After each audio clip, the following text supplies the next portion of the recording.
আজ আমি বানাবো মুগলাই পরোটা। এটা বাঙালিদের একটা স্পেশাল ডিশ। এটা ইভিনিং স্ন্যাক্স হিসেবে খুব ভালো যায়। এরকম নিত্য নতুন রান্নার রেসিপি পেতে প্লিজ আমার চ্যানেলটা আপনারা সাবস্ক্রাইব করুন। আর মুগলাই পরোটা যদি আপনাদের ভালো লেগে থাকে আপনারা প্রচুর প্রচুর লাইক, কমেন্ট আর শেয়ার করবেন। চলুন মুগলাই পরোটা করতে কি কি উপকরণ লাগে আপনাদের দেখিয়ে দিই। প্রথমে আমি ময়দাটা মেখে নেব।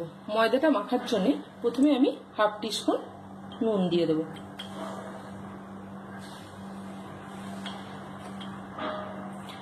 এছাড়া দিয়ে দিচ্ছি 2 টিস্পুন সাদা তেল। এবার আমি ভালো করে এটা আগে মেখে নেব।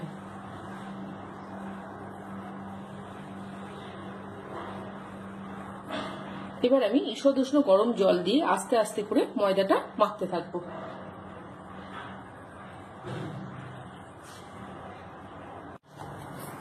ময়দাটা আমি ভালো করে মেখে নিলাম। দেখুন ময়দাটা এরকম নরম নরম হয়ে গেছে। এবার আমি এটাকে 15 মিনিটের জন্য চাপা দিয়ে রেখে দেব। এবার আপনাদের আমি আলুর তরকারি করাটা দেখিয়ে দেব। আলুকে ছোট ছোট করে পিস করে রেখেছি। আমি দুটো মাঝারি সাইজের আলু নিয়েছি। মশলার মধ্যে নিয়েছি হলুদ গুঁড়ো, কাশ্মীরি লঙ্কা গুঁড়ো, শুকনো লঙ্কার গুঁড়ো, জিরে গুঁড়ো, ধনে গুঁড়ো, গোটা গরম মশলা, রসুন বাটা, আদা বাটা। আমি এখানে রসুন নিয়েছি হাফ টিস্পুন আর আদা নিয়েছি 1/4 টিস্পুন। এছাড়া প্রতিটা মশলাই আমি হাফ টিস্পুন করে নিয়েছি। সাদা তেল, পেঁয়াজ, ছোট ছোট করে পেঁয়াজকে আমি কুচিয়ে রেখে দিয়েছি। নুন তো আছে আর টমেটো কুচি। প্রথমে আমি গ্যাসটা অন করব। কড়াইটা গরম হয়ে গেছে। এবার আমি সাদা তেল দিয়ে দিচ্ছি 3 টিস্পুন। তেলটা দিয়ে দিয়েছি। এবার আমি গরম মশলাটা ফোড়ন দিয়ে দেবো। ছোট এলাচ, দারচিনি আর লবঙ্গ। ছোট এলাচের মুখগুলো আমি ফাটিয়ে দিয়েছি। এটাকে একটু ভাজা ভাজা করে নেব। এটা একটু ভেজে নিলাম। এবার আমি পেঁয়াজটা দিয়ে দেবো। পেঁয়াজ দিচ্ছি আমি 2 টিস্পুন।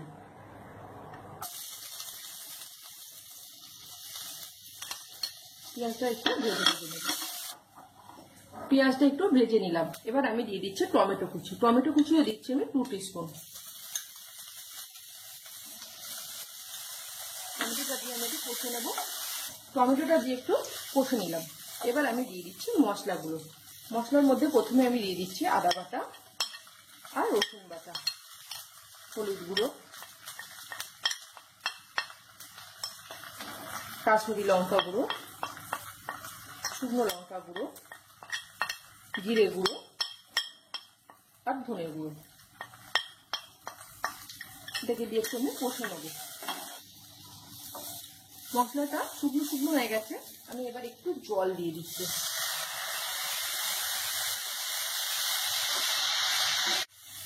জলটা দেওয়ার পর আপনারা 1 মিনিটের মতো একটু মশলাটা কষে নেবেন।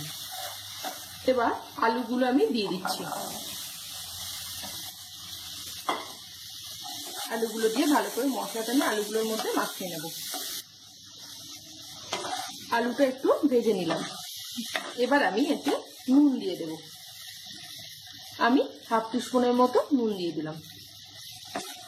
নুনটা দিয়ে ভালো করে মাখিয়ে নিয়ে আমি এবার এতে জল দিয়ে দেব। ভালো করে মাখিয়ে নিলাম। এবার আমি জল দিয়ে দিচ্ছি। আমি হাফ কাপ মতো জল দিয়ে দিলাম। এবার একটু গ্যাসটা জোরে দিলাম জলটা ফোটার জন্য। দেখুন জলটা ফুটতে শুরু করে দিয়েছে। এবার আমি এটা চাপা দিয়ে রেখে দেব, গ্যাস আস্তে দিয়ে। আলুটা সেদ্ধ হয়েছে কিনা দেখবো। আলুটা সেদ্ধ হয়ে গেছে বা আর শুকনো শুকনো হয়ে গেছে আলুটা। এবার আমি আলুটা নাবিয়ে নেব। আলুর তরকারিটা আমি সাইডে সরিয়ে রাখলাম। এবার ডিমের পুরটা করতে কি কি উপকরণ নিয়েছি সেটাই এবার আপনাদের আমি বলে দিই। পেঁয়াজ নিয়েছি আমি, ধনেপাতা কুচি, 2টো ডিম, কাঁচা লঙ্কা কুচি, টমেটো কুচি, সাদা তেল আর নুন তো আছে। ময়দাটা আমি 15 মিনিট পর নিয়ে এলাম। দেখুন ময়দাটা কত সুন্দর আরো নরম হয়ে গেছে। এবার আমি এটাকে এখানে রাখলাম। এটাকে এখন সাইডে সরিয়ে রাখছি। এবার আমি এটাকে একটু ভালো করে মেখে নেব। এটা ভালো করে আমি একটু মেখে নিলাম। এবার এতে আমি একটু সাদা তেল দিচ্ছি। সাদা তেল দিয়ে ভালো করে মাখিয়ে নিলাম। এবার আমি এটা লেচি বানিয়ে নেব। আমি এরকম বড় সাইজে একটা লেচি করে নিলাম। এইভাবে আমি আরো একটা করে নেব।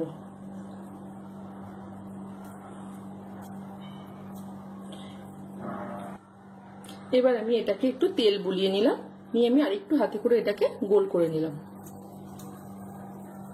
এবার আমি এটাকে বেলবো। আমি একটু তেল লাগিয়ে নিচ্ছি আবার।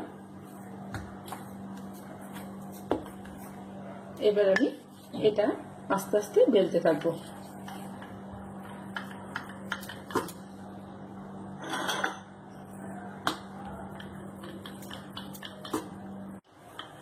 দেখুন আমি এটা কি সুন্দর পাতলা করে বড় করে বেলে নিয়েছি। এবার আমি এর মধ্যে পুরটা দেব। পুরটার জন্য আমি একটা ডিম ফাটিয়ে রেখে দিয়েছি। এই ডিমের সাথে আমি দিয়ে দিচ্ছি 1 টিস্পুন কাঁচা লঙ্কা কুচি, 1 টিস্পুন ধনেপাতা কুচি, আর 1 টিস্পুন পেঁয়াজ, আর টমেটো কুচি 1 টিস্পুন। এর সাথে আমি দিয়ে দিচ্ছি 1/4 টিস্পুন নুন।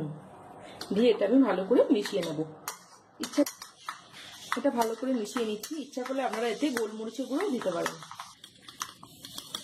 এবার আমি ডিমের গোলাটা পরোটার মাঝখানটা করে দিয়ে দিচ্ছি। ডিমের গোলাটা দিয়ে আমি চামচ করে একটু ভালো করে মিলিয়ে দিচ্ছি। ডিমটা আমি ভালো করে একটু মিলিয়ে দিলাম। এবার আমি প্রথমে ওপর দিকটা আস্তে আস্তে করে একটু মুড়ে দিলাম। এবার নিচের দিকটা,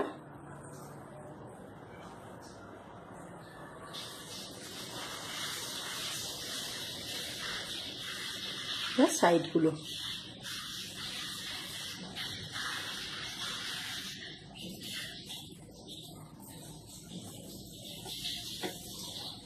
এবার এটা আমি গরম তেলে ছেড়ে দেব।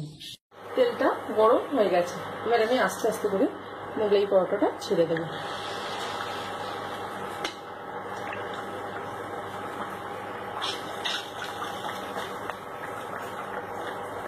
এবার আমি ইন্ডাকশনটা আস্তে করে দিয়ে এটা ভাজবো। আমি আস্তে আস্তে করে এবার একটু উল্টে দেব। আমি এক পিঠটা ভেজে নিলাম। এবার আস্তে আস্তে আমি এটা উল্টে দেব।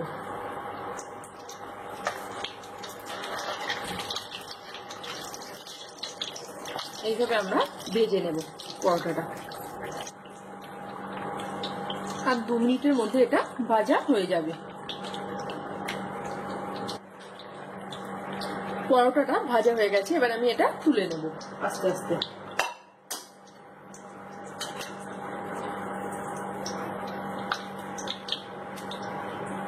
এবার আমি এটা তুলে পরিবেশন করব।